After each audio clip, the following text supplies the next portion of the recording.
আজকে আমরা আলোচনা করব বাট নিয়ে। আমরা কিন্তু ছোটবেলা থেকেই জানি যে বাট মানে কিন্তু, আর এই বাট কিন্তু সবসময় কনজাংশন হিসেবেই আমরা জেনেছি, কিন্তু পরীক্ষাতে কিন্তু অনেক সময় আসে যে বাট কিন্তু সবসময় কনজাংশন হয় না। অর্থাৎ একটা ওয়ার্ড কোন পার্ট অফ স্পিচ তা কিন্তু বাক্যে গিয়ে প্রমাণ হয়, তার আগে কিন্তু আমরা আন্দাজে বলতে পারবো না যে একটা ওয়ার্ড কোন পার্ট অফ স্পিচ। তাহলে আমরা দেখি যে বাট একই সাথে কিভাবে অনেকগুলো পার্ট অফ স্পিচ হতে পারে। যেরকম আমরা এখানে লিখেছি যে হি ইজ অনেস্ট বাট পোর, তার মানে এই বাট দ্বারা কিন্তু কিন্তু বোঝাচ্ছে যে সে হয় সৎ কিন্তু গরিব, তার মানে এটা কনজাংশন। এটাই আমরা সচরাচর জানি। তারপর আমি আরেকটা বাক্য লিখেছি বাট মি নো বাটস, মানে এটার বাংলা হচ্ছে আমার কাছে কিন্তু কিন্তু করো না, মানে আমার কাছে কিন্তু কিন্তু করো না। তার মানে বাটস এটা হচ্ছে নাউন। কেন? কারণ এই যে বাটের সাথে এস যুক্ত হয়েছে, আমরা জানি নাউনের সঙ্গে এস বাই এস যুক্ত হতে পারে। আর যেহেতু নো নো হচ্ছে একটা অ্যাজেক্টিভ, তাহলে অ্যাজেক্টিভের পরে নাউন বসবে, তার মানে এই বাটস কিন্তু এখানে নাউন।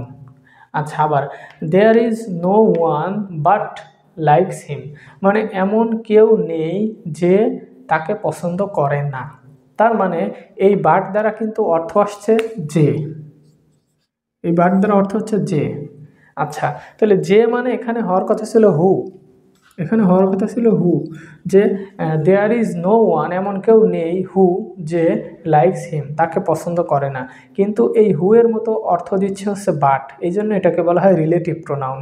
এই বাট কিন্তু এই বাক্যে প্রোনাউন, যে there is no one but likes him, মানে এমন কেউ নেই যে তাকে পছন্দ করে না।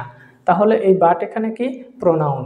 তারপর আমরা দেখব বাট মি নো বাটস, অর্থাৎ এই যে এই বাক্য আর এই বাক্য একই বাক্য, তাহলে এই বাট কিন্তু এখানে ভার্ব, মানে এই বাট মানে কিন্তু কিন্তু করা, তার মানে এটা ভার্ব।